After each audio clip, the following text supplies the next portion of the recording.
Pada saat ini, saya akan mempresentasikan hasil kerja saya, tugas teknologi informasi. Perkenalkan, nama saya Noviana Sigar, dengan NIM 2010110530. Saya dari Prodi Farmasi kelas B dan dosen pengampu Mary Joni Hadija, SSI, MSI.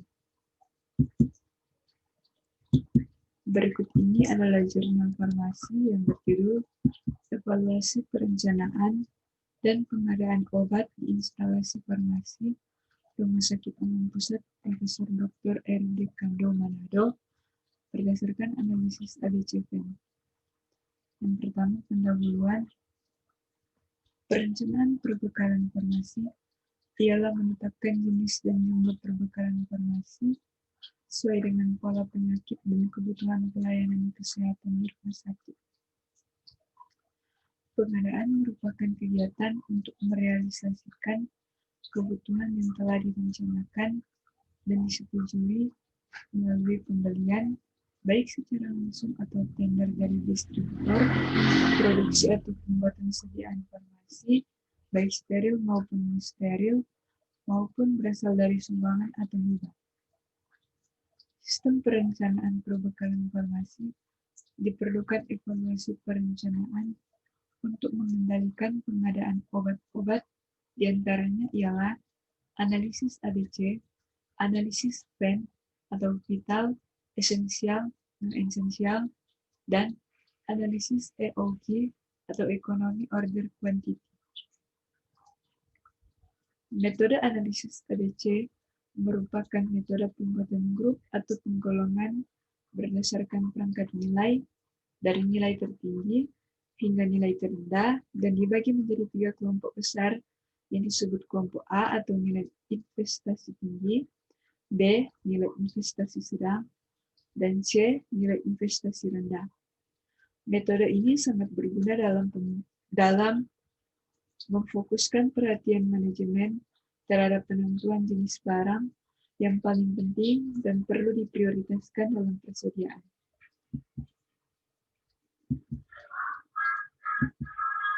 Analisis VEN artinya menentukan prioritas kebutuhan suatu perbekalan farmasi. Dengan kata lain, analisis VEN merupakan penentuan apakah suatu jenis perbekalan farmasi termasuk vital atau harus tersedia, esensial atau perlu tersedia, atau non-esensial atau tidak prioritas untuk disediakan. Tujuan dari penelitian ini ialah untuk mengetahui proses perencanaan dan pengadaan obat instalasi farmasi Rumah Sakit Umum Pusat Profesor Dr. R.D. Kando Manado, apakah telah sesuai dengan standar yang digunakan rumah sakit serta mengetahui pengaruh analisis ABCVN terhadap persediaan obat kardiovaskuler dan obat anestesi. Berikut metodologi penelitian. Penelitian dilaksanakan di Rumah Sakit Umum Pusat Profesor Dr. R.D. Kando Manado pada bulan November 2015 sampai dengan bulan Juni 2016. Jenis penelitian yang digunakan ialah jenis penelitian deskriptif dengan pengambilan data secara retrospektif dan prospektif.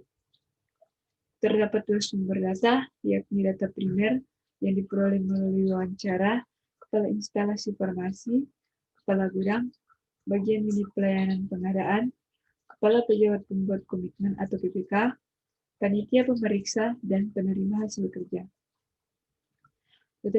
Data sekunder berupa laporan stok opname obat, laporan mengenai jenis obat yang digunakan di instalasi farmasi Rumah Sakit Prof. Kando Manado, laporan mengenai harga obat, laporan mengenai jumlah pemakaian obat.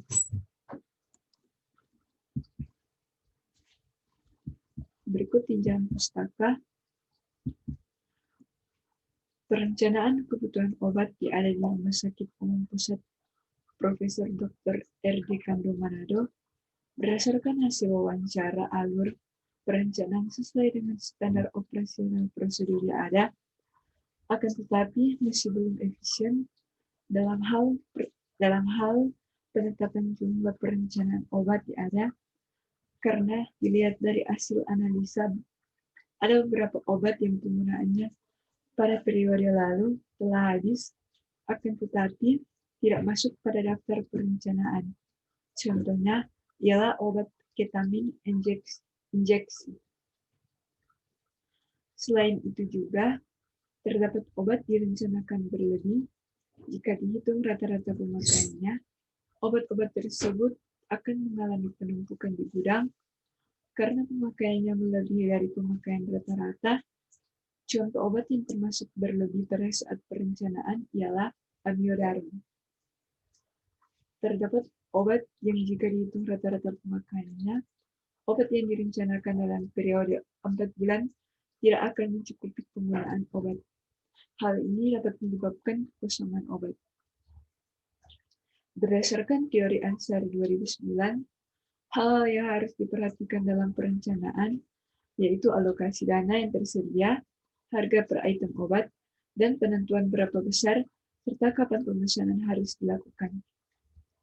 Apabila hal ini tidak sesuai, maka pengendalian perencanaan belum bisa dikatakan efektif. Efektif yang dimaksud ialah perencanaan yang mendapatkan jenis dan jumlah obat yang tepat dan sesuai dengan kebutuhan serta menghindari adanya kekosongan obat dan penumpukan obat. Pengadaan yang ada di Rumah Sakit Umum Pusat Profesor Dr. R.B. Kandung Manado telah mengikuti alur atau standar yang ada di rumah sakit, akan tetapi masih belum efektif dalam hal pengadaan jumlah obat.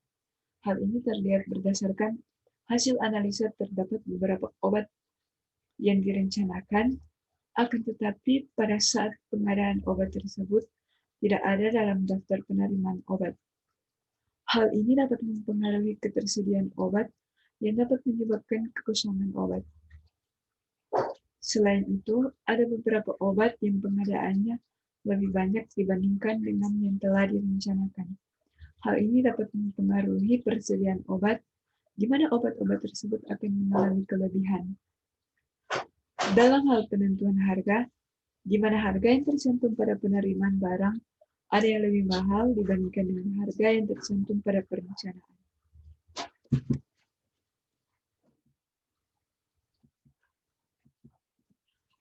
Hal ini sangat mempengaruhi penggunaan dana rumah sakit yang akan lebih banyak dibandingkan dengan yang direncanakan.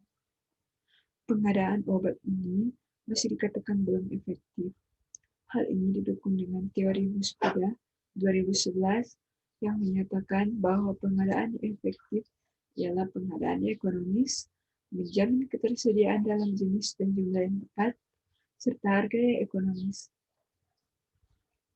Analisis ABC terhadap gabungan obat golongan kardiovaskular dan obat golongan anestesi terlihat bahwa jumlah obat yang termasuk dalam kelompok A sebanyak 6 item atau 20% dengan biaya 342.470.000 atau 70%, sedangkan yang termasuk dalam kelompok B sebanyak 6 item atau 10% dengan biaya 127.233.500 atau 20%, dan yang termasuk kelompok C sebanyak 24 item atau 70% dengan biaya 54.787.360 atau 10%. Menurut Heiser dan Bari 2010, item obat yang masuk kelompok A merupakan barang dengan jumlah yang kecil dengan nilai investasi yang besar, sehingga obat tersebut memiliki kontrol persediaan yang lebih ketat. Pencatatan harus sesering mungkin, serta frekuensi pemeriksaan yang lebih sering. Sedangkan untuk kelompok B, juga memerlukan perhatian yang cukup penting setelah kelompok A memiliki nilai investasi sedang. Dan untuk kelompok C, tidak memerlukan pengendalian yang cukup ketat dibandingkan dengan kelompok A dan B karena memiliki nilai investasi yang rendah. Berdasarkan hasil yang telah diperoleh dengan analisis PEN, Obat-obat yang termasuk kategori vital sebanyak item 5. Contoh obatnya ialah furosemid injeksi. Obat ini harus tersedia di rumah sakit karena obat ini merupakan obat life saving, dan jika persediaannya tidak ada di rumah sakit, maka akan meningkatkan risiko terhadap pasien. Obat-obat termasuk kategori esensial sebanyak 31 item. Salah satu obat yang termasuk kategori ini ialah obat telmisartan. Obat ini harus tetap tersedia di rumah sakit karena merupakan obat yang digunakan oleh pasien dalam proses penyembuhan pasien. Dari hasil analisis ABC-PEN, terdapat obat yang masuk kategori VA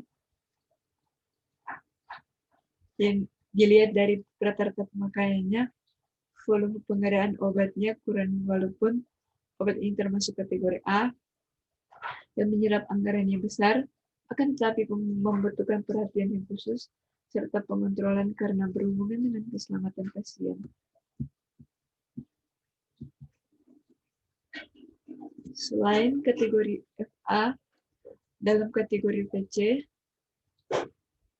terdapat obat yang jika dilihat dari rata-rata pemakaiannya, perencanaannya belum efektif karena jumlah obatnya berlebih, walaupun kelompok obat ini masuk kategori vital, tetapi perlu perhatian khusus karena akan berdampak terjadinya penumpukan.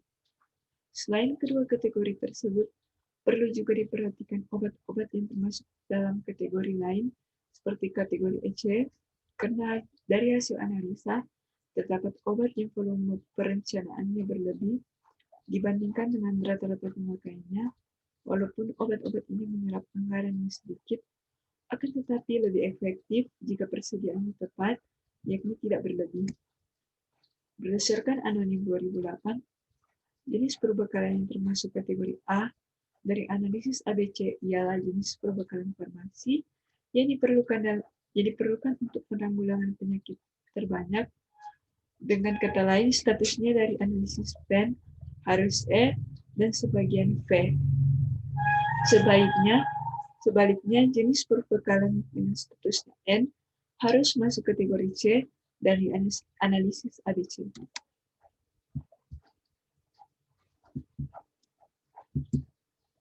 Demikianlah hasil presentasi dari saya. Atas perhatiannya disampaikan. Terima kasih.